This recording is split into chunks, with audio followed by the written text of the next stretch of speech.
ఇక రాష్ట్రంలో ప్రజాభిప్రాయ సేకరణ నడుస్తుందని పీసీసీ చీఫ్ మహేష్ కుమార్ గౌడ్ అన్నారు. దేశవ్యాప్తంగా కులగణన జరగాలన్నది కాంగ్రెస్ నిర్ణయమని చెప్పుకొచ్చారు. ఇక దామశక్క ప్రకారం ప్రజలకు న్యాయం జరగాలన్నది రాహుల్ విధానమని అన్నారు. ఇక ఈ నెల 5వ తేదీ నుంచి రాష్ట్రానికి రాహుల్ గాంధీ వస్తున్నారని, వారి చేతుల మీదుగానే కులగణన కార్యక్రమం ప్రారంభమవుతుందని అన్నారు.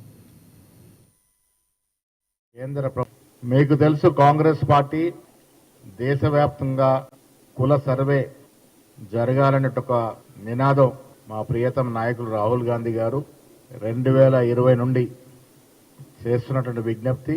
కేంద్ర ప్రభుత్వం దీనిలో చొరవ తీసుకొని అడగడం, ఈ దేశంలో ఎవరు జనాభా ఎంత నిష్పత్తిలో ఉంటారో అంతే నిష్పత్తి ప్రకారం వారికి అందాల్సిన ఫలాలు అందాలి అనేటువంటి నినాదంతో రాహుల్ గాంధీ గారు తీసుకున్నటువంటి నినాదాన్ని రాష్ట్ర ప్రభుత్వం ముఖ్యమంత్రి రేవంత్ రెడ్డి గారు అమలు చేసే ప్రక్రియలో జీవో ఇవ్వడం, దాన్ని ప్లానింగ్ డిపార్ట్మెంట్కి అప్పచెప్పడం, ఆ ప్రక్రియ మొదలైనటువంటి సందర్భం మీ అందరూ తెలుసు.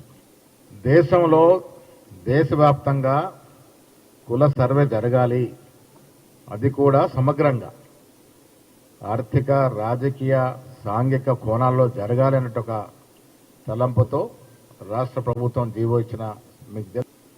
కాంగ్రెస్ ప్రభుత్వం ఇస్తున్నటువంటి ఈ కార్యక్రమం ప్రజల్లోకి వెళ్లాలనే ఉద్దేశంతో ఇవాళ దాదాపుగా అన్ని జిల్లాల్లో ప్రజాభిప్రాయ సేకరణ కార్యక్రమాన్ని డీసీసీలు చేపట్టిన ఒక కార్యక్రమం నడుస్తూ ఉన్నాయి అన్ని జిల్లాల్లో. దీంట్లో భాగంగా రాష్ట్రంలో కూడా కొంతమంది మేధావుల్ని, కుల సంఘాలకు సంబంధించిన కొంతమంది ప్రతినిధుల్ని, విద్యార్థి యువజన సంఘ నాయకుల్ని,